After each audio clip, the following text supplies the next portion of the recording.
Hoje eu quero trazer uma palavra aqui. Nós estamos profetizando 2024. Eu creio que nesse ano eu vou ter muito testemunho para contar. Quem vai contar também muitos testemunhos?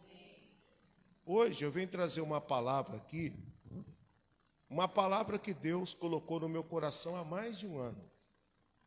Eu não preguei esta palavra e já compartilhei com os pastores na mesa. Tem pastor que já pregou esta palavra e eu não preguei ainda. E quando eu estava meditando ontem, que eu sempre tenho meu tempo de meditação, e eu estava meditando ontem à noite lá em casa, peguei aqui meu celular, comecei a ver alguns versículos. Deus colocou no meu coração esta palavra. E Deus falou no meu coração, agora está liberado. Está frio, gente, quer que desligue o ar? Está frio? Alguém está com frio? Ninguém, né? Então tá bom. Porque, então, hoje, eu vou trazer esta palavra que Deus colocou no meu coração há mais de um ano. Eu creio que é uma palavra profética, e é tão profética que Deus colocou há mais de um ano, quando eu estava meditando, só que Deus não permitiu que eu pregasse. Ontem à noite Deus falou, prega. Então, já que nós vivemos e andamos profeticamente, Deus tem algo para falar conosco hoje, aqui, através dessa palavra. Amém? Abra sua Bíblia no capítulo 1 Reis, capítulo 19. Vamos lá. Você que trouxe a tua Bíblia, abra sua Bíblia no primeiro livro de Reis, capítulo 19.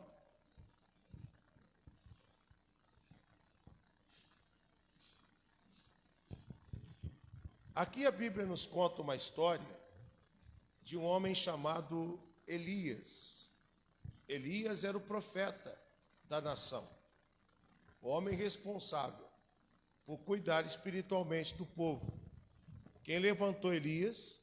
O próprio Deus. Então, 1 Reis, capítulo 19, a partir do versículo 19. Pessoal que está em casa, sejam bem-vindos também ao nosso culto online. Deus possa falar ao teu coração. Está tudo certo lá o som, né? Acho que sim. O capítulo 19, versículo 19 e adiante. Deixa eu explicar uma coisa aqui interessante, que eu acho que é importante que você entenda isso. O Elias, nesse momento, ele estava fugindo de uma perseguição. Jezabel queria matar Elias. Quando ele sabe que Jezabel quer matar ele, ele foge e ele fica com depressão. Ele fica angustiado. Irmão, tem gente que acha que depressão é coisa de pessoas endemoniadas. Não. Depressão é uma pressão sobre a alma. O diabo pode usar a depressão para oprimir pessoas, usar doenças comuns do física para oprimir pessoas. O espírito de enfermidade é real. A depressão, quando ela é um espírito de enfermidade, ela só é vencida pela fé. Mas, e como também outras doenças que a gente vê na Bíblia, que são espíritos de enfermidades, que depois que teve encontro com Jesus, Jesus mandou e foi embora. Agora, a depressão de Elias, ela tinha uma causa, e a causa não era demônio. A causa da depressão de Elias era uma pressão, uma perseguição sobre de Jezabel, que era a rainha, a esposa do rei Acabe. E a Bíblia diz que Elias desejou a morte. Irmão, eu estou falando de Elias. Olha o nível de intimidade que o cara tinha com Deus. Ele orava e não para não chover e não chovia. Ele orava, pessoal, e fogo descia do céu. Era um homem que tinha tanta intimidade com Deus nesse nível. Homem que orou e pessoas ressuscitaram. E como que ele estava agora? Ele estava pensando em desistir. A Bíblia diz que ele deseja a morte, né? Aqui no versículo no deserto, versículo 4. E ele, porém, foi ao deserto ao caminho de um dia, e foi assentar-se debaixo de um zimbro e pediu para si a morte. E disse: já basta, ó Senhor, toma agora a minha vida, pois eu não sou melhor do que os meus pais. Então, um dia caminhando pelo deserto, ele estava sendo perseguido por Jezabel. Então, para salvar a vida dele, ele fugiu. Interessante que ele fugiu para salvar a vida dele, mas no meio do caminho ele quis morrer. Não chega a ser estranho o cara que quer salvar a vida, ele anda um dia e depois ele queira morrer. Parece estranho, mas acontece com muita gente. Eles caminham querendo vencer, chega no meio do caminho, eles se entregam para a derrota. Eles caminham com Deus um tempo, depois de um tempo eles desistem de Deus. Parece assim, parece ser esquisito, mas é uma realidade. E a Bíblia diz então aqui que ele desejou a morte, lembrando que ele não morreu. Você sabia que Elias não morreu? Quem sabia disso? Para quem não sabe, fique sabendo agora, Elias não morreu. Então ele desejava para ele o que Deus não tinha para ele. O que fez ele desejar para ele o que Deus não tinha para ele? A angústia, a depressão. A angústia é tão perigosa, que faz você desejar o que Deus não tem para você. O momento que você está angustiado, você pensa em largar tudo, em sumir, em dar cabo na sua própria vida. A angústia, ela pressiona a alma nesse nível.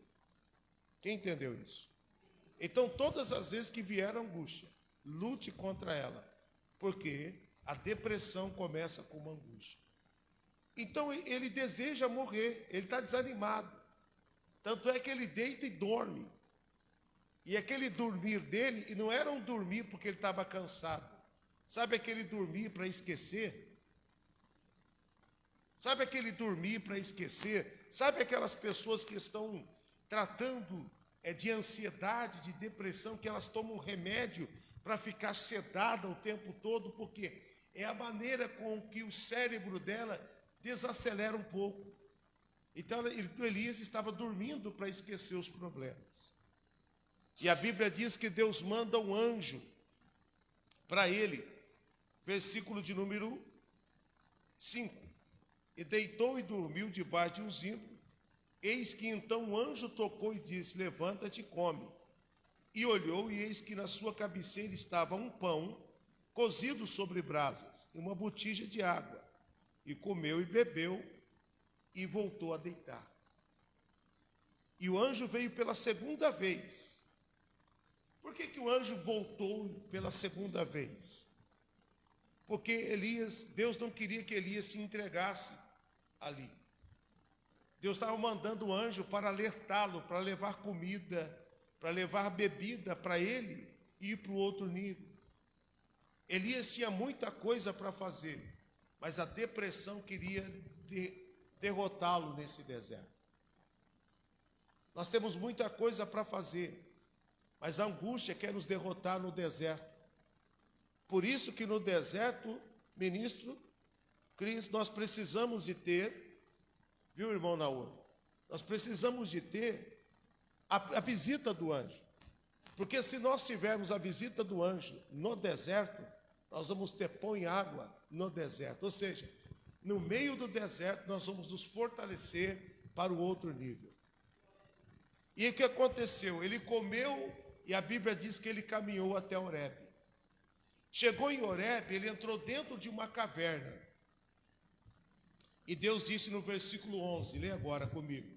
E disse Deus, sai para fora, põe-te neste monte, perante o Senhor, e eis que passava o Senhor,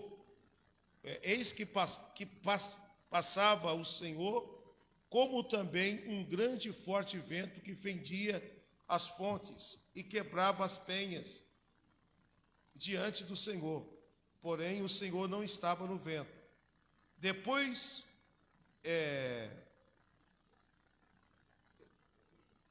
depois do vento, um terremoto. Também o Senhor não estava no terremoto. O 12. Depois do terremoto, um fogo. Também o Senhor não estava no fogo. E depois do fogo, uma voz mansa e delicada.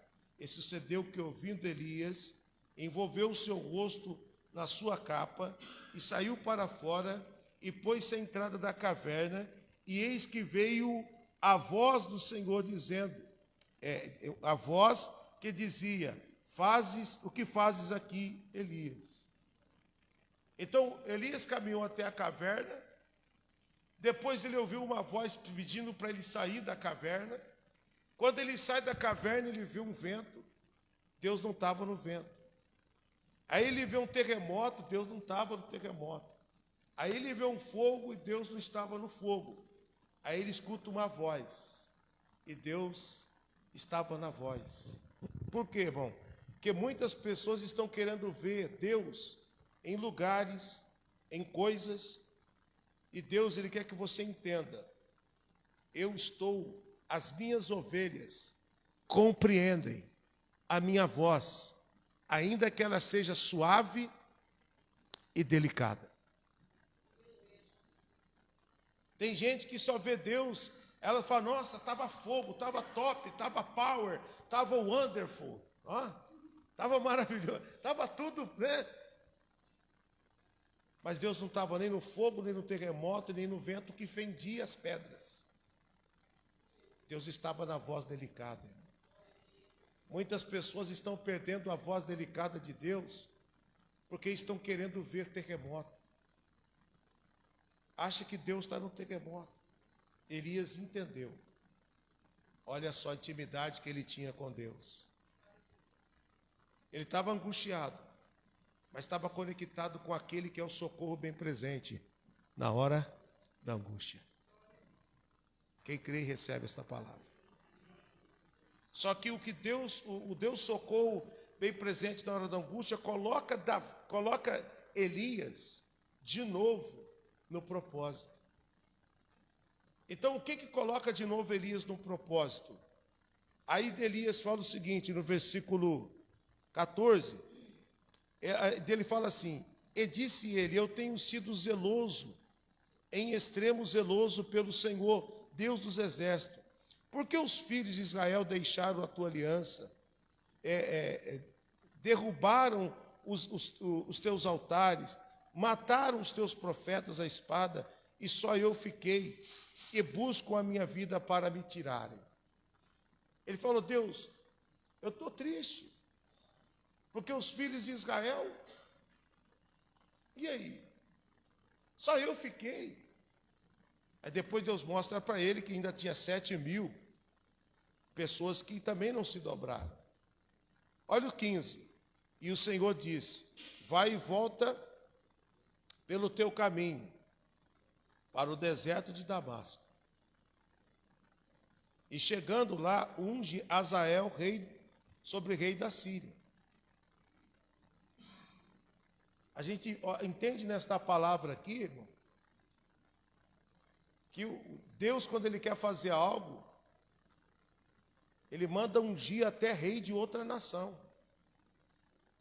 Porque o rei da Síria ser ungido, normalmente você vê o rei de Israel ser ungido, mas o rei da Síria ser ungido, irmão, é quando Deus quer fazer algo lá, Ele faz. Quando Deus quer fazer algo lá na Síria, em qualquer outro lugar, Ele coloca o ungido dele. Deus não tem dificuldade de entrar em nenhum ambiente. Haja vista isso daqui. ele mandou ungir o rei Azael da Síria. Significa que dizer que Deus queria fazer alguma coisa na Síria. E ele ia usar alguém lá. Diga comigo, Deus não tem dificuldade para entrar em nenhum ambiente. Aí ele fala para Deus, o 15 diz assim, volta pelo caminho. E versículo 16, e também Jeú, filho de Ninsi, ungirás rei sobre Israel. E também Eliseu, filho de Safate, de Abel Moelá, ungirá em profetas em teu lugar, por profeta em teu lugar. A nossa mensagem está aqui, ungirá o Eliseu, filho de Safate, em profeta no teu lugar. Você vê, ele não tinha cumprido o ministério dele ainda, mas alguma coisa lá no meio do caminho fez com que ele pensasse em morrer. Então as tentações, elas têm um objetivo, nos tirar da agenda profética. Não saia. A luta que você está passando, que eu estou passando, não vai invalidar a agenda profética de Deus para nós. Tudo o que José passou, a prisão, a calúnia, não invalidou ele governando o Egito e não invalidou ele enchendo celeiros, porque isso estava determinado na agenda profética de Deus para ele. Então a agenda de Deus para mim e para você, ela não vai ser invalidada por nenhuma luta.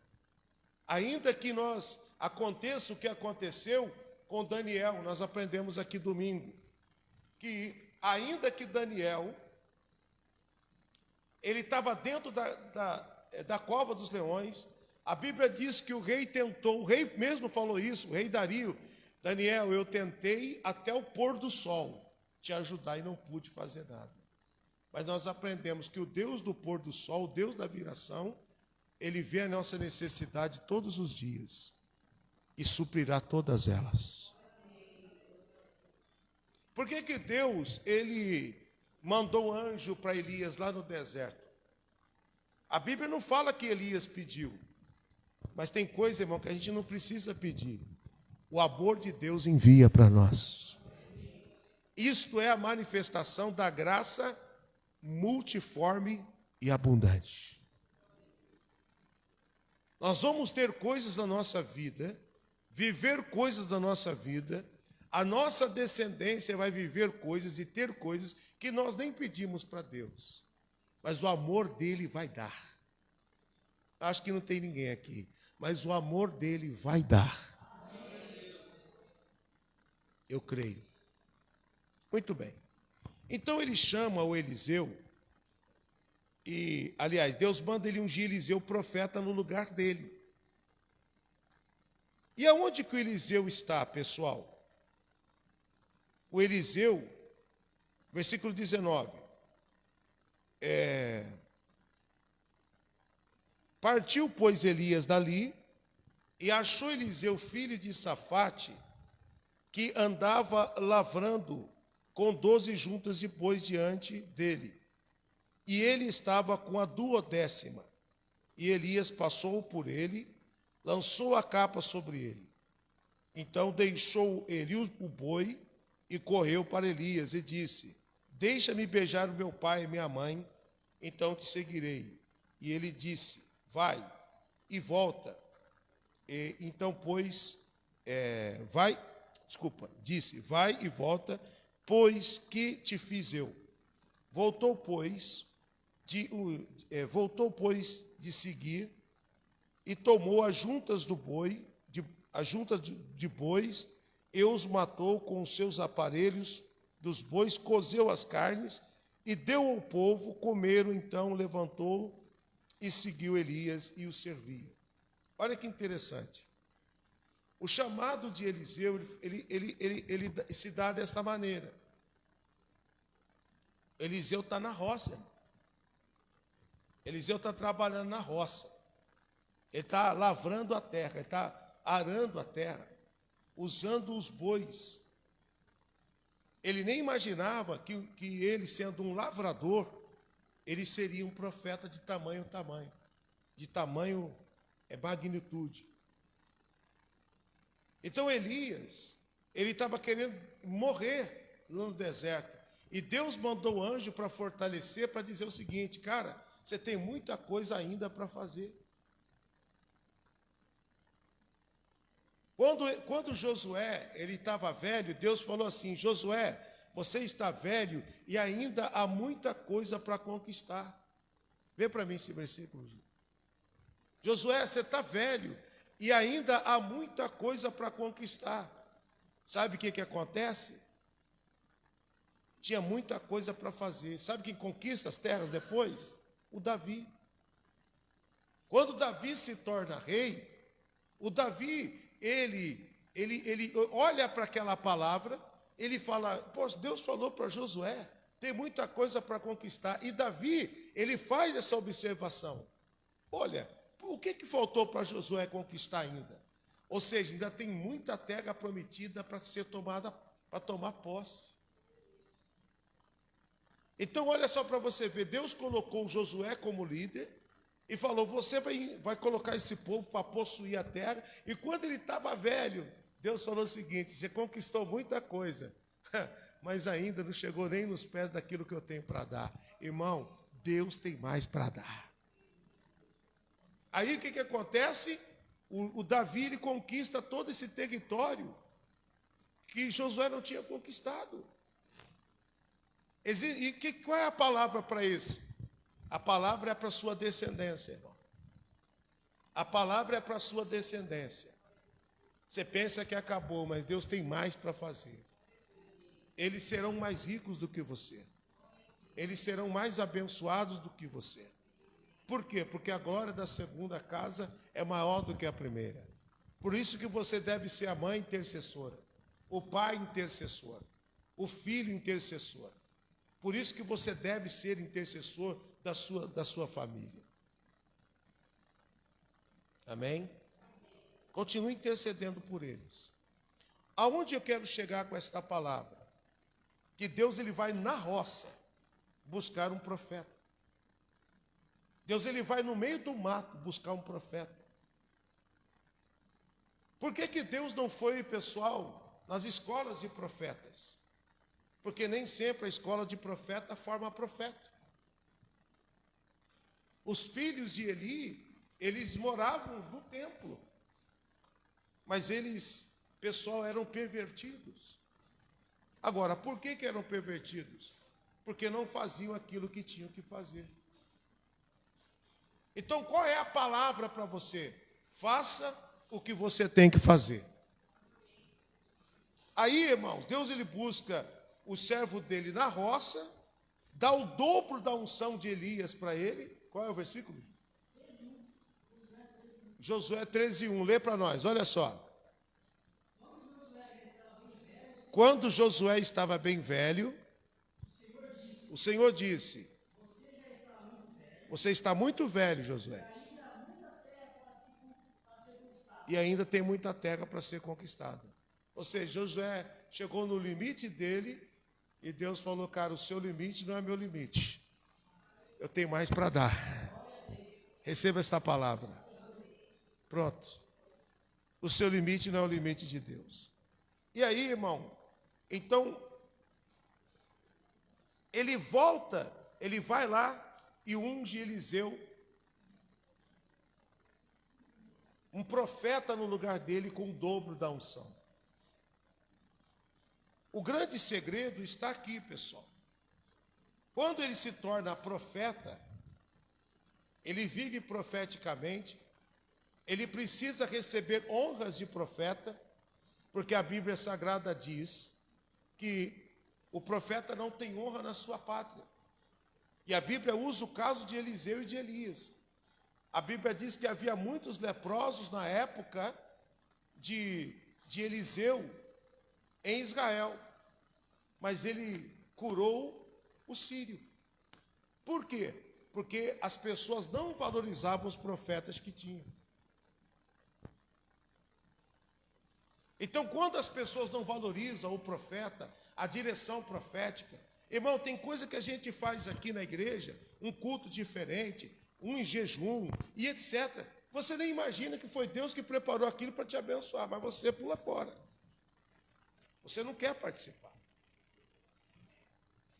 Então, você precisa entender da direção profética.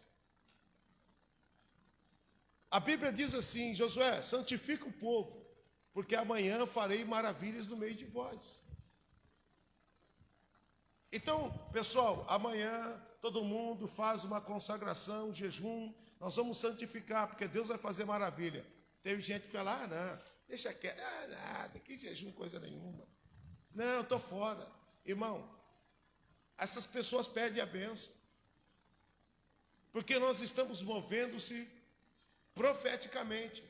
Então nós não podemos fugir do profético.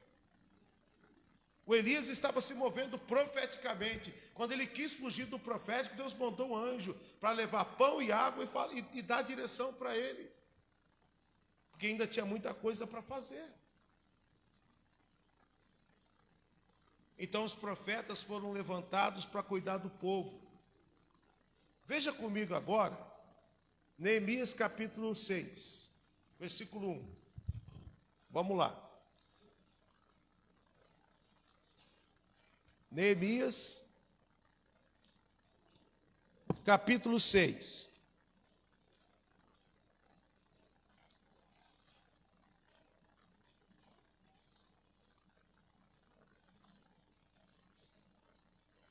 Neemias, capítulo 6.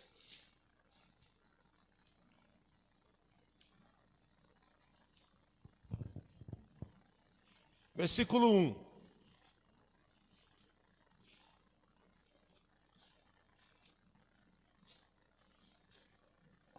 Já está aqui.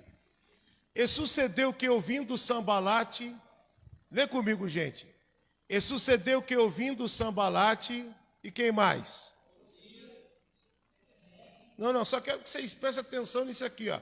De novo. E sucedeu que ouvindo, e o outro? E o outro? Tobias. E o Gesem. A Bíblia diz aqui, os inimigos que tinham edificado o muro, aliás, os inimigos, os nossos inimigos, que eu tinha, ouvindo os meus inimigos, que eu tinha edificado o muro, e que já nele não havia brecha alguma, ainda que até esse tempo não tinha posto as portas e os portais. Guarda o nome lá, qual que é o nome que eu vou pedir para você guardar? Tobias. Diga, Tobias. Ele era o que, gente? O que ele era? Ele era inimigo. O que mais? Sambalate e Gesem mandaram dizer, vem e congreguemos juntamente nas aldeias do vale de Ono. Porém, tentavam fazer o quê? Fazer mal. Lá no capítulo 4, a Bíblia diz assim que quando eles edificam o muro, a Bíblia diz assim que o Tobias zomba. Ele fala, deixa que eles edifiquem. Uma raposa derrubará. Deixa que eles edifiquem. Uma raposa derrubará. Tobias fala isso. Inimigo. Lembra que nós estudamos aqui que nós precisamos de ter pessoas que nos ajudem a viver a agenda profética? Quem lembra disso? Quem lembra que sumiu as jumentas do pai de Saul? Lembra que ele levou um empregado junto? Lembra que ele queria desistir? Quem lembra disso? O empregado disse, vamos até o profeta, e ele estava exatamente numa agenda profética. E nós aprendemos aqui a importância de ter alguém que nos mantenha na agenda profética. Nós temos que entender isso. Nós precisamos de alguém que nos mantenha na agenda profética. Agora o capítulo 13 de Neemias, veja comigo. 13. Versículo 4 adiante. O tempo passou. Olha para mim. O Neemias edificou o muro. O Neemias edificou o templo. Estava tudo bonito, irmão. O templo não funcionava mais. O Esdras reconstruiu o templo. Neemias reconstruiu o muro. As coisas voltaram a funcionar em Jerusalém. As coisas estavam funcionando. Restaurou o altar, restaurou o ofício dos homens de Deus. Tinha perdido tudo, irmão. Eles estavam na Babilônia. Eles ficaram presos 70 anos na Babilônia. Ficaram cativos lá. Ficaram oprimidos lá. Mas a Bíblia diz que no tempo da visitação, Deus tirou eles de lá. Voltaram para Jerusalém e encontraram os muros todos destruídos. O Neemias reconstruiu tudo, pessoal. Acabou tudo, Jerusalém ficou bonita de novo. Tudo estava indo bem. Diga comigo, Tobias. O que ele era, gente? Inimigo. Você vai ficar pasmado aqui no versículo 4. Diz assim: ora, antes disso, Eliasibe, o que ele era, gente? Sacerdote, que presidia sobre a câmara da casa do nosso Deus, que tinha aparentado-se com quem? O sacerdote, ele virou parente do inimigo. Olha para mim. Se a gente não se manter na agenda profética, se a gente não tiver o discernimento, se a gente não tiver o pão e a água para nos levar a Deus, a voz suave, e Deus não nos colocar de novo na agenda profética, a gente vai deixar de cumprir a agenda profética. Se Elias morre no deserto por causa da angústia, ele ia deixar de levantar Eliseu, que tinha o dobro da unção. É claro que Deus ia fazer alguma outra coisa, mas Deus não vai fazer pela mão dos outros aquilo que Ele pode fazer pela nossa. Quem crê nisso? O que Deus vai fazer, Deus não vai fazer pela mão de outro o que Ele pode fazer pelas minhas mãos. Diga, eu creio nisso. A Bíblia, então, está nos dizendo que ele casou, o sacerdote se aparentou com Tobias, que era o que, gente? Inimigo, irmão, sacerdote, parente do inimigo do povo de Deus. Não vai dar certo, irmão. O jugo é desigual. O que é um jugo desigual? É você pegar um jugo, você sabe o que é jugo ou não? O jugo, ele é um instrumento que coloca-se no pescoço do animal. Ele tem duas funções. Uma função é para você não passar para o outro lado. Por exemplo, tem um pasto aqui. Eu não quero passar por aquele, eu quero passar para o outro lado. Ainda que eu queira passar debaixo da cerca, eu não consigo porque o jugo não deixa. Então eu tenho que ficar preso aqui, nesse pasto, por causa do jugo. E também o jugo, ele servia para colocar as cargas. E como se fosse para puxar um carro, como que a gente ia colocar um jugo, colocar um boi e um jumento puxando uma carga juntos? Não tem como. Por isso que o jugo desigual não pode, porque o boi e o jumento têm tamanhos diferentes. Então um vai puxar mais carga do que o outro. Jugo é desigual. Agora, se coloca dois bois do mesmo tamanho, do mesmo peso, o jugo igual, pronto, a carga é dividida. O jugo desigual, ele não pode existir entre o povo de Deus, irmão. Não adianta você querer buscar um refúgio no mundo. O jugo é desigual. A luz e as trevas não combinam.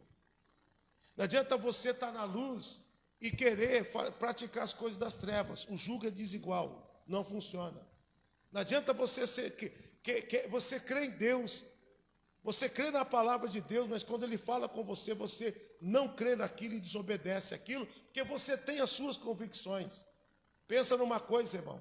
A Bíblia diz assim, não te estribes no seu próprio entendimento. Ou seja, o teu entendimento não é algo para você apoiar.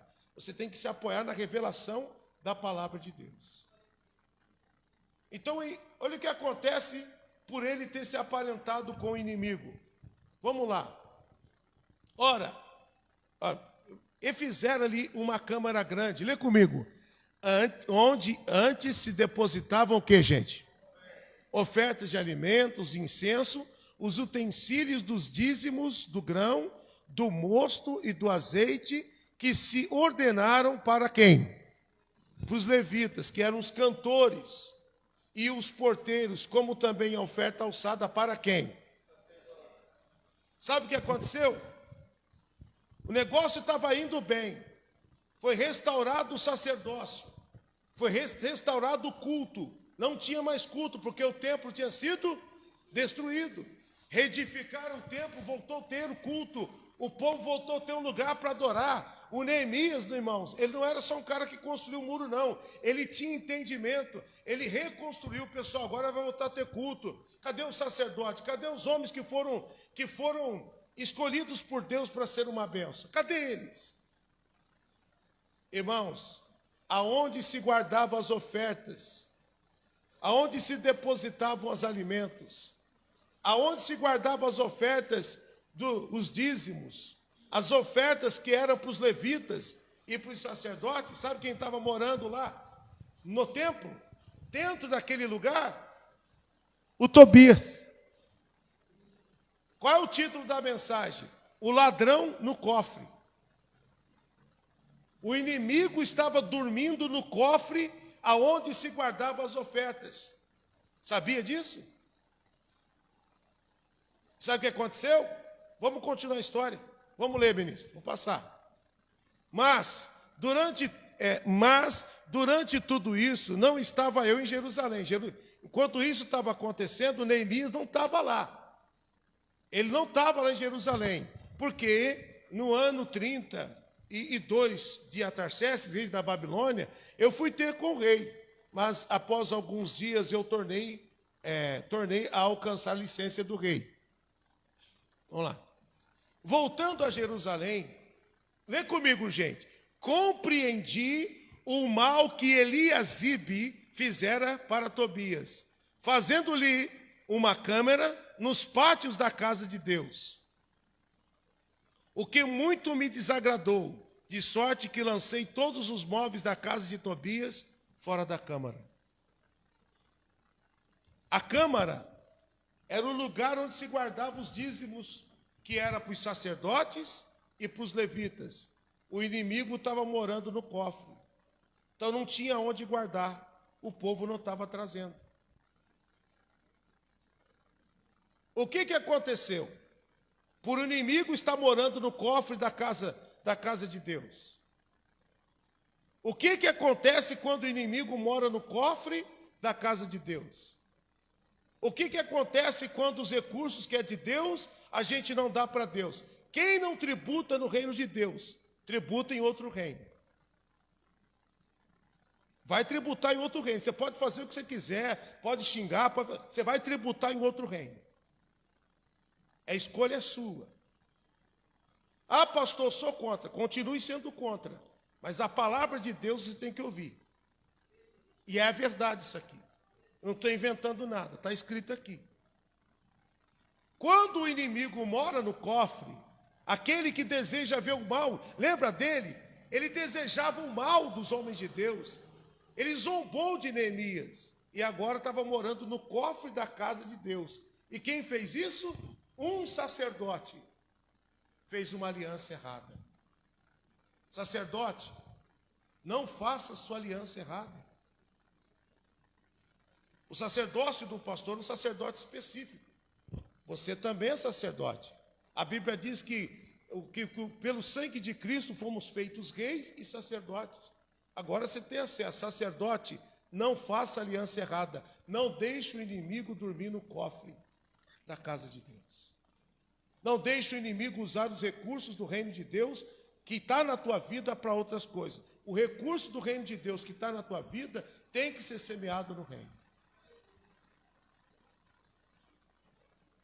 Pastor, qual é a sua intenção? A minha intenção é mostrar para você o que acontece quando o inimigo está no cofre. O Neemias, quando chegou, o que ele fez? Não é possível. Não é possível que isso aconteceu. O que ele fez com os móveis do inimigo, gente? Jogou tudo para fora. Irmão, é isso que a gente tem que fazer. Hoje é dia da gente se posicionar e dizer o seguinte: no cofre da casa de Deus o inimigo não dorme mais. O diabo não vai roubar o meu dízimo. O diabo não vai me prender meu coração naquilo que pertence a Deus. Não vou segurar aquilo que pertence ao Senhor Jesus. Vou colocar no altar. Porque quando o inimigo está no cofre, olha o que acontece. Neemias fez certinho. Jogou os móveis do inimigo para fora. Hoje é dia de limpeza dentro do teu coração. Amém, gente? Hoje é dia de limpeza dentro do teu coração. Você vai pegar tudo que está aí, que é do inimigo, e vai jogar fora. Essa raiva que você tem quando a gente fala de doação na igreja, essa raiva que você tem contra o reino de Deus, contra o sacerdote, joga fora, porque o inimigo está ocupando o cofre que é do Senhor. Olha o que acontece, você não viu o que acontece ainda. Aonde que Elias foi buscar? Aonde que Elias foi buscar Eliseu, gente? Aonde que Elias foi buscar Eliseu? Na roça. O que Eliseu fez? Colocou fogo nos bois, fez um churrasco. Porque ele falou o seguinte: eu entendi o propósito, não volto mais para isso. Irmão, o chamado sacerdotal é para ser sacerdote até o último dia da vida dele. Agora, olha como que seria dificultoso para Eliseu voltar. Ele voltando agora, imagine Eliseu voltando agora para a roça de novo. E não tinha mais boi e não tinha mais arado. Ia ser muito mais difícil. Mas o que faz um sacerdote voltar? O que faz um sacerdote colocar a mão no arado e voltar atrás? A desonra. Inimigo no cofre faz isso. Eu vou mostrar para você. Está nessa palavra aqui. Olha isso para você ver. E ordenando eu, purificaram as câmaras, tiraram os móveis do inimigo, purificaram de novo o cofre, e tornei a trazer para ali os utensílios da casa de Deus, com as ofertas de alimentos e o incenso. Também entendi que os quinhões dos levitas não lhe davam. Quinhões, pessoal, era o salário dos levitas. Não estavam mais pagando. Por que não estavam pagando mais o salário dos levitas? O salário dos sacerdotes? Quem já entendeu? Porque o povo parou de levar os dízimos e as ofertas. Por que o povo parou de levar os dízimos e as ofertas? Porque o inimigo estava dormindo aonde? No cofre, irmão. O inimigo estava morando no cofre. O inimigo estava ocupando o lugar que era para ser ocupado pelas coisas de Deus. Os levitas não recebiam mais quinhões, o que é o salário deles. Olha lá, de maneira que os levitas e os cantores que faziam a obra tinham fugido cada um para a terra. Irmãos, os levitas voltaram para a roça. Os sacerdotes voltaram para a roça. O sacerdote, ele sai da roça para se tornar profeta, irmão. E quando ele se torna profeta, ele é mantido pelo povo de Deus. Não estou defendendo causa própria não, irmão. Sou sacerdote desde os 15 anos de idade. Se você não quiser patrocinar o reino, Deus levanta outro, porque o reino dele não deve nada para ninguém. Mas eu quero que você entenda que se o inimigo estiver morando no teu cofre, no cofre do Senhor que tem na tua vida, você vai perder bênção que tem na vida dos levitas, porque os sacerdotes vão embora, irmão. Você vai sentir na tua vida o que é uma vida sem sacerdote. Tem gente que critica o sacerdote que tem, mas tem gente que está doido para ter um sacerdote e não tem. Tem gente que precisa de um profeta e não tem. Tem gente que precisa de uma palavra revelada e não tem.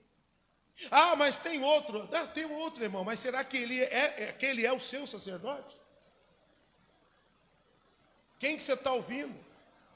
Quem que está te mantendo na agenda profética? Se você quiser proteger o teu patrimônio no futuro, você tem que ser dizimista. Porque não adianta nada, você se esforça tanto, e a Bíblia diz assim, ó, que depois, olha o que a Bíblia diz sobre o dízimo e ofertas. Os teus filhos, eles vão ser participantes disso. Se você não for dizimista, lá na frente a vide vai ser estéril. Já viu aquele pai que deixa tudo para os filhos e os filhos perdem tudo? Quem já viu isso? É o devorador. Você já viu? Eu não estou inventando. É o devorador. O pai se mata a vida inteira, trabalha, o pai morre. Depois de um tempo, os filhos estão na miséria de novo, estão derrotados. Por quê? Porque a vide passa a ser estéril. E ele poderia ter protegido isso obedecendo à palavra de Deus, tirando o inimigo do cofre. Olha para você ver a responsabilidade de Neemias. Quando ele chegou e viu o inimigo no cofre, ele falou: o que vocês fizeram? E imediatamente jogou fora os móveis do inimigo, restaurou de novo. Sabe o que ele fez? Ele amava a obra de Deus, irmão. Quem não ama a obra de Deus, coloca inimigo no cofre para dormir no cofre que é da casa de Deus. Não está nem aí com a oferta, não está nem aí com o dízimo. O cara era sacerdote, Eliasibe, mas ele não estava nem aí com o dízimo e com a oferta da casa de Deus. Ele colocou, foi Tobias para dormir lá. Quem está entendendo a palavra? Isso aqui é uma palavra de vida cristã, irmão. Isso aqui é uma palavra de proteção para a igreja. É uma palavra para proteger a igreja.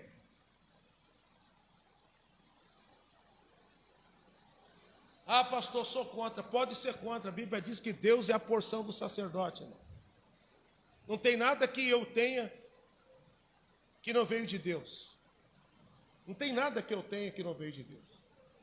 O carro que eu ando veio de Deus, a casa que eu moro veio de Deus, o relógio que eu tenho veio de Deus, o terno que eu uso tudo veio de Deus. É tudo para Ele.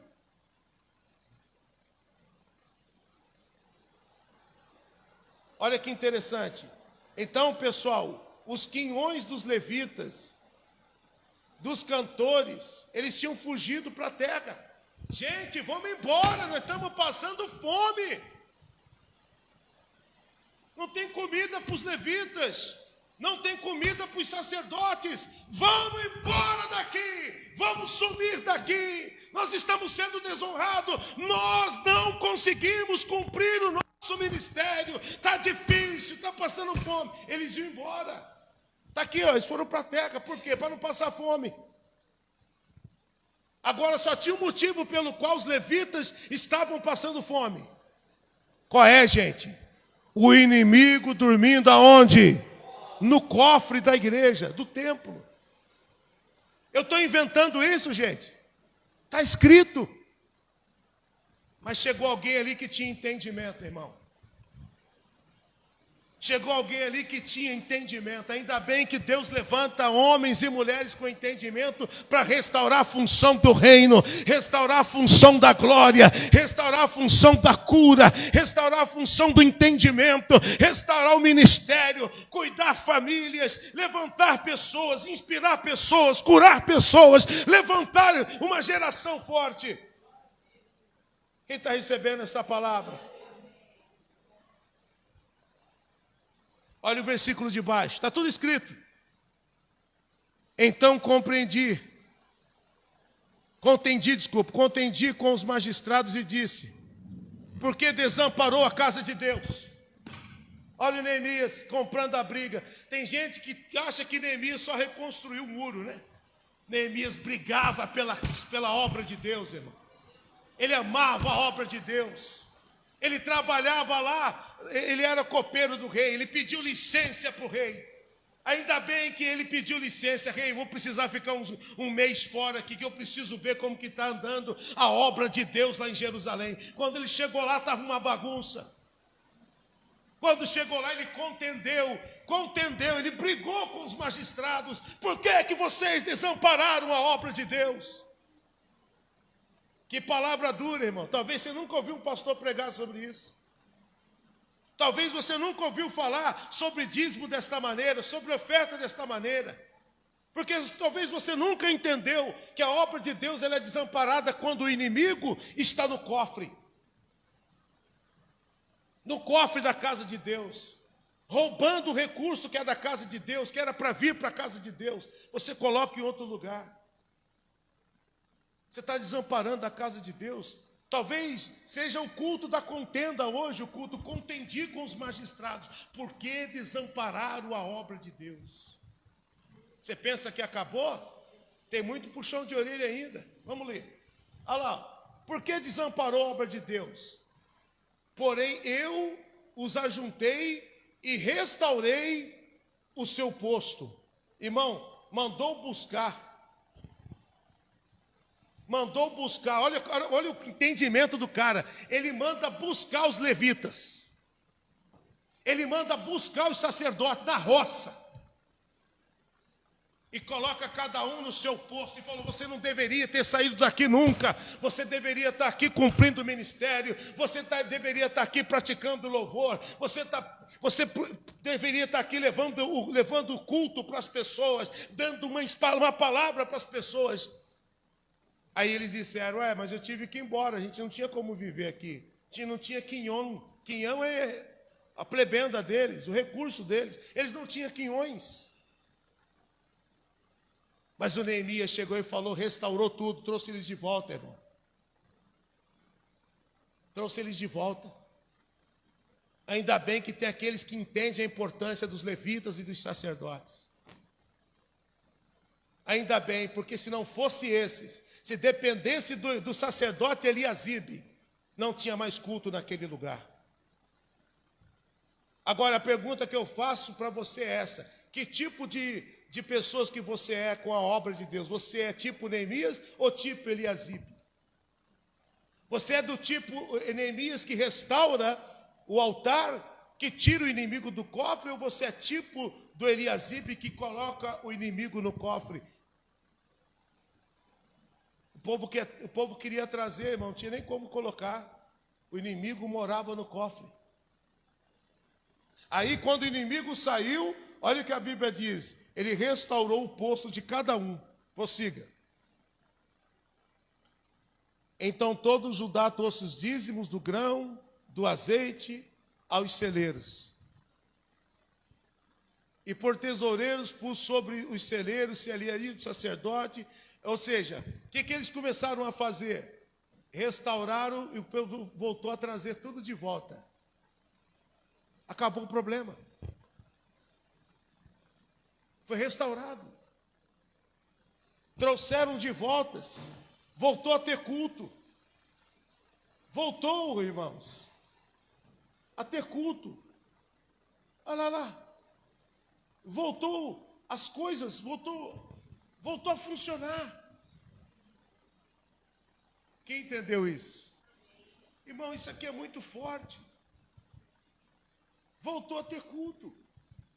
Agora só voltou a ter culto porque foi restaurado o lugar onde o inimigo estava morando. Foi restaurado o lugar onde o inimigo estava morando. Voltou a ter culto. Vamos ver o 14, ministro. Vamos lá. Por isso, Deus meu, lembra-te de mim e não risques as beneficências que eu fiz à casa de meu Deus e as suas observâncias. Neemias estava dizendo, por isso, Deus, eu restaurei o altar. Eu busquei os levitas de volta. Eu devolvi o posto deles. O povo voltou a trazer os dízimos. O povo voltou a trazer as ofertas. Agora a obra do Senhor estava de novo andando. Tinha lugar de culto, tinha lugar de adoração. Os sacerdotes não estavam mais passando necessidade. Aí ele teve direito de dizer, não risques o meu nome. Não risques o meu nome. Lembra-te de mim e não risque o teu nome das beneficências que o teu servo fez pela tua obra. Irmão, ele tinha direito de falar com Deus assim, Deus, lembra de mim. Porque quem semeia tem o direito de colheita, irmão. O inimigo tem que sair do cofre, irmão. E não é só aqui na igreja, não. A maioria das igrejas, o inimigo está no cofre. A gente precisa fazer mais, avançar mais. Mas tem pessoas que seguram o recurso que é da obra de Deus. Não segura não, irmão. Se você, pastor, eu ganho 5.000, eu dou 100 todo mês. Você está dando, mas você não está dando o teu melhor. Dá o teu melhor, irmão. Dá o que é de Deus. Uma mulher, ontem eu vi uma frase muito forte, inclusive do bispo Marcelo Crivella, que é deputado. Ele disse, ele estava num podcast e ele falou algo interessante. Ele falou que quando ele ia para a igreja com a avó dele era muito pobre e ela tinha vergonha de dar a oferta dela, que era pouco. E um dia ela falou assim: nossa, eu estou com vergonha de dar a minha oferta, porque é pouco. Ele disse isso para ela, frase dele: olha, nunca o teu melhor é pouco. Quem entendeu isso? O teu melhor nunca é pouco, mas o teu pior faz você ser rejeitado diante de Deus. Qual que é o meu melhor? Deuteronômio 16, irmão. É proporcional. Vamos ver isso? Deuteronômio 16, para a gente terminar aqui esta palavra. Inimigo aonde, gente? No cofre. Era qualquer cofre? Não era qualquer cofre, não. Era o cofre da casa de Deus.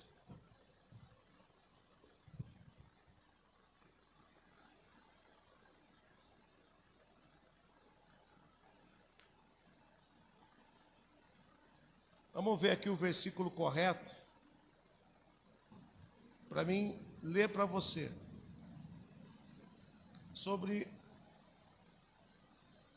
Vamos ver aqui.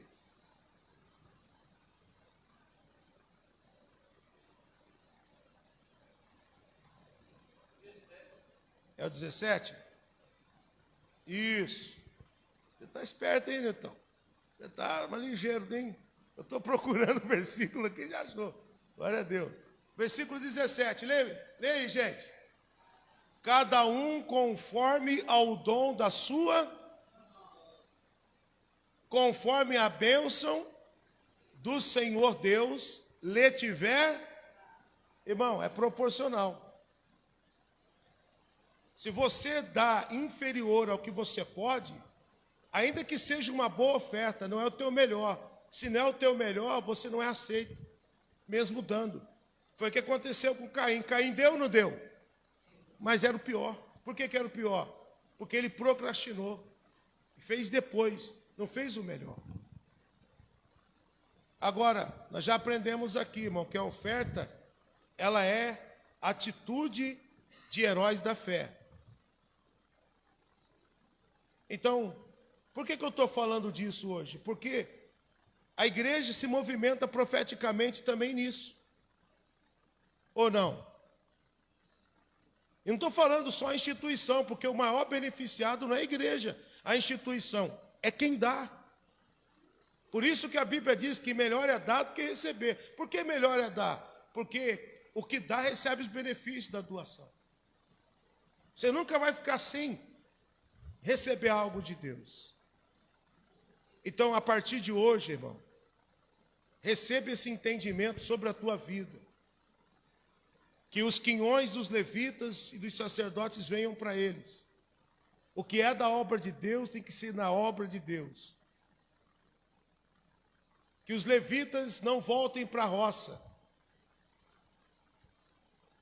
Que os levitas, eles não passem necessidades. Agora, para que o povo, para isso não acontecer, você tem que tirar o inimigo do cofre. Ou seja, o lugar que era para se depositar a oferta de Deus, os dízimos de Deus, o inimigo morava lá. Não deixe o inimigo desfrutar daquilo que é Deus que tem que fazer. A Bíblia diz: a minha glória não darei a outro. Então, o dízimo e a oferta é algo que você não pode dar para outro, é para Deus. Então, olha o Malaquias 3 aqui, para a gente falar sobre aquilo que nós comentamos aqui, sobre o futuro. Malaquias 3, versículo 10.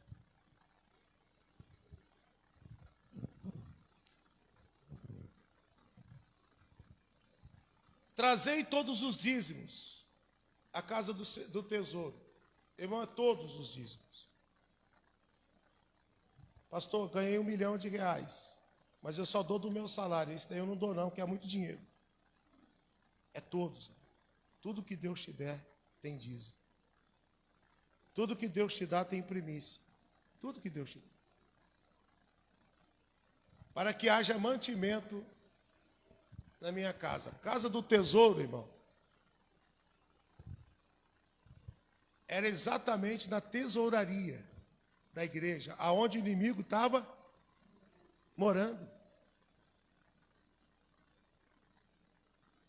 Não dava para colocar. Não traz não tem onde pôr. Por quê? Tobias está morando lá no cofre. Então a casa do tesouro, quem está falando isso aqui não é homem não, irmão. Se fosse uma ideia do pastor, você podia falar, ser contra, mas isso aqui é a palavra de Deus. Trazei todos os dízimos à casa do tesouro para que haja mantimento na minha casa. Então o dízimo é para manter a casa de Deus. Depois vocês vão fazer prova de mim, diz o Senhor dos Exércitos, se eu não vos abrir as janelas do céu. Deus está propondo. Os que fazem isso têm as janelas dos céus abertas sobre eles. O céu tem janelas, irmão. Mas se você não é dizimista e nem ofertante, ela está fechada. Por quê? Porque as janelas do céu é um direito dos dizimistas e dos ofertantes. Não estou inventando não, está escrito aqui, ó. Ele está dizendo aqui, ó. Ele diz aqui, vocês podem fazer prova de mim se eu não abrir, e não derramar sobre vós a bênção tal que haja um lugar suficiente para recolher. Ele está dizendo o seguinte, eu vou te abençoar que você não vai ter lugar para recolher o que eu vou te dar. Ele está prometendo bênçãos acima daquilo que você imagina. Olha isso. Pode passar. Por causa de vós, tem coisa que depende da sua atitude. Eu repreenderia o devorador. Pastor, isso é demônio? Não, não é demônio, não. Isso aqui era uma espécie de gafanhoto que devorava a lavoura deles, irmãos. Pragas. Deus está dizendo o seguinte, se vocês fizerem isso, eu estou dando a minha garantia que as pragas não vão tocar nas suas plantações. Irmão, isso aqui é para quem crê. Quem não crê, não precisa, não. Deus estava querendo proteger o que o povo tinha. E Ele não destruirá o fruto da vossa terra. E a vide do campo não vos será estéril. Quando Ele fala será estéril, Ele está dizendo, as vides vão continuar produzindo depois. É do futuro que ele está falando. Por isso que muitas pessoas, depois que morrem, deixam todos os bens para os filhos e acaba assim, em poucos anos, vai tudo embora. O pai demorou 70 anos para construir, milhões de reais. Os filhos jogam tudo no lixo. Sabe por quê? Porque não protegeu a vide. A vide vai ser estéril. Aí você acha que está guardando, que não. Se você não proteger a vide, você está jogando no lixo. Todo o seu esforço vai ser vão. Se você não quer que o seu esforço seja vão, faça o que Deus está falando. Tira o inimigo do cofre.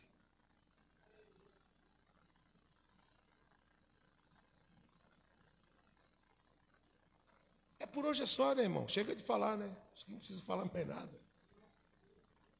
Pastor, que palavra dura, é? Eu sei que foi duro. Por isso que o Neemias, ele contendeu com os magistrados. Foi contenda. Contenda é discussão.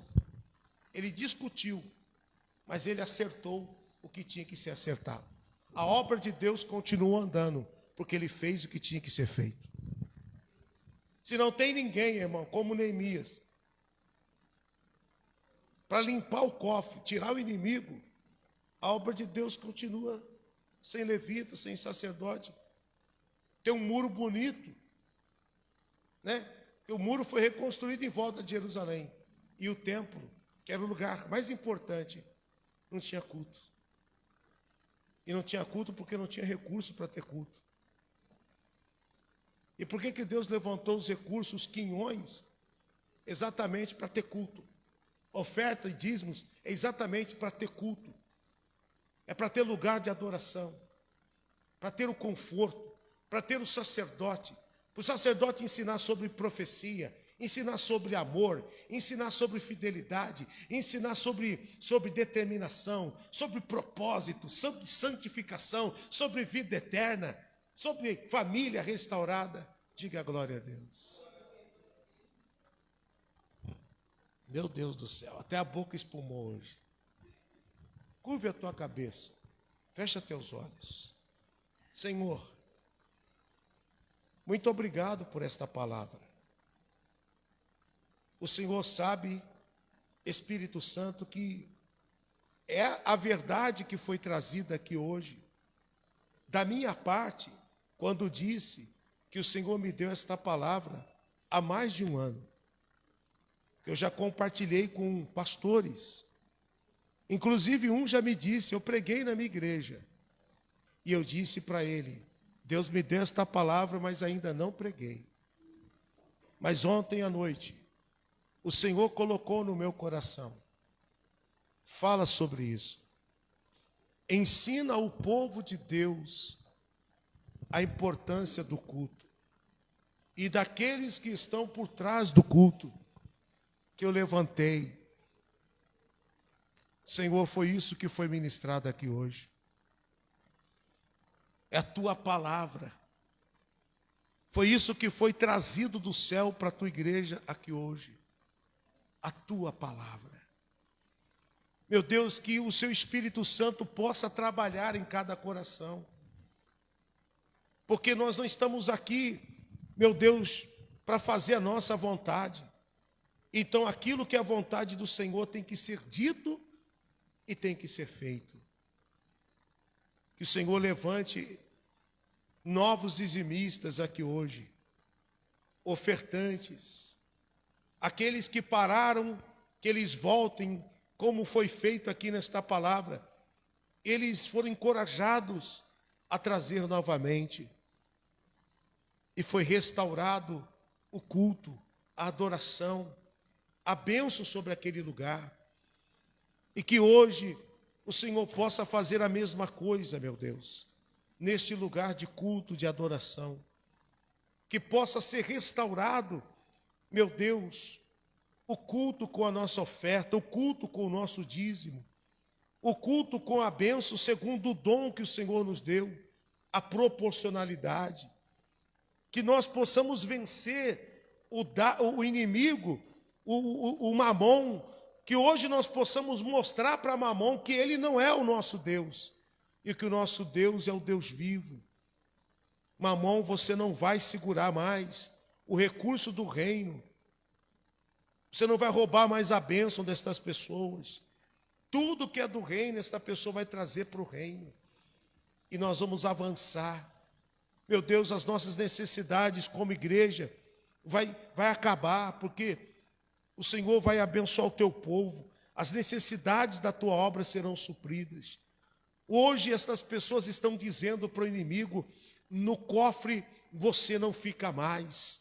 Eu te repreendo, ganância, eu te repreendo, demônio chamado mamon, que não me deixe colocar no altar, que o demônio que me deixa ter dó de fazer aquilo que pertence a Deus, está repreendido. Luta contra esse demônio aí, irmão. Luta contra ele, diz: você não vai mais me impedir de dizimar, você não vai mais me impedir de ofertar, você não vai mais me impedir de ser uma bênção no reino de Deus na minha geração. Em nome de Jesus, na minha geração, eu quero ser bênção, eu quero ser contribuinte para as próximas gerações, e sobre a próxima geração está a minha descendência. No nome de Jesus, meu Pai, que o Senhor possa entregar vitória para os teus filhos hoje. Em o nome de Jesus, meu Pai, que nenhum sacerdote precise voltar para a roça por causa de desonra. E que aqueles que foram para a roça, que eles voltem a ocupar o campo que o Senhor determinou e o chamado que eles têm para fazer a tua obra, no nome de Jesus. E diga graças a Deus. Amém. Pessoal, esta é a palavra de Deus para hoje. Eu não sei por que Deus não me deixou pregar esta palavra há 1 ano e pouco atrás. Mas como eu creio que a gente se move numa agenda profética. Você viu que ele falou? Deus, lembra-te de mim e não risque o meu nome das suas beneficências, porque eu fiz aquilo que tinha que ser feito pela tua obra. Mas ele tinha direito de falar assim com Deus. Ele tinha direito de dizer: Deus, lembra daquilo que eu fiz pela tua obra. Lembra do Salmo 20? Quem lembra do Salmo 20? O judeu orando. Vou ler de novo aqui, já que vocês não lembram. Só vou ler só. Salmo 20. Olha só. Salmo 20. Olha o judeu como que ele orava. Porque vocês aprenderam aqui, irmão. Eles aprenderam. Salmo 20. Olha a oração que eles estavam fazendo pelo rei. Oração pelo rei é o título da palavra. Que o Senhor te ouça no dia da tua angústia. Só quem já passou angústia e Deus esteve presente lá, que sabe o que eu estou dizendo. Que o nome do Deus de Jacó te proteja. E que ele te envie socorro do seu santuário e te sustenha desde Sião. E que ele lembre de todas as tuas ofertas. Que ele lembre de todas as tuas ofertas. E que ele aceite o teu holocausto. Quando você é ofertante, você é dizimista, você tem direito de dizer: Deus, lembra do meu dízimo. Lembra da minha oferta. Você tem direito de dizer.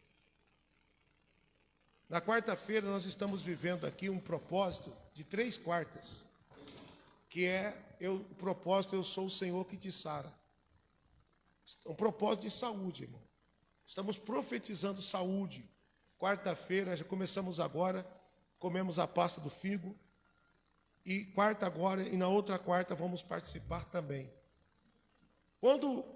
Sabe como que Neemias recebeu essa direção do céu? Sabe como Neemias recebeu essa direção do céu?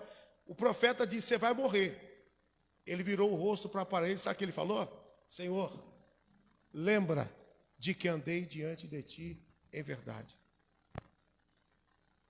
De que fiz o que era reto aos teus olhos.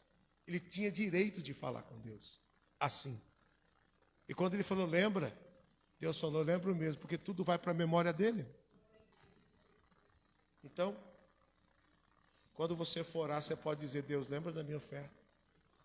Eu estou passando uma luta aqui com meu marido, com meu filho, mas lembra da minha oferta. Lembra da minha fidelidade. Lembra da minha honra ao reino, ao próximo, ao sacerdote. Você tem direito de falar. Se você não faz, você não tem direito. A oração é uma colheita, irmão. Aliás, a resposta da oração é uma colheita da tua semeadura, que foi a oração. Clama a mim, semeadura, responder-te-ei. É a colheita. A resposta é uma colheita. Agora, só tem direito de resposta quem clama. Quem não clama não tem. E aí? Vai deixar o inimigo no cofre, morando há quanto tempo mais aí? Hoje é dia de você tomar uma decisão, irmão. Isso pode mudar a tua vida. Pode não, isso vai mudar a tua vida. Vai abençoar muito o reino de Deus. Amém? Glória a Deus. Pessoal que está em casa, que Deus abençoe você, sua família. Você que ainda não enviou sua oferta, seu dízimo, tem o número do Pix aí. Que Deus possa te abençoar. Em nome de Jesus. Até o próximo culto. Quarta-feira tem o propósito, eu sou o Deus que te sara, participando da pasta do figo, ministrando cura. Vem para cá. Deus abençoe.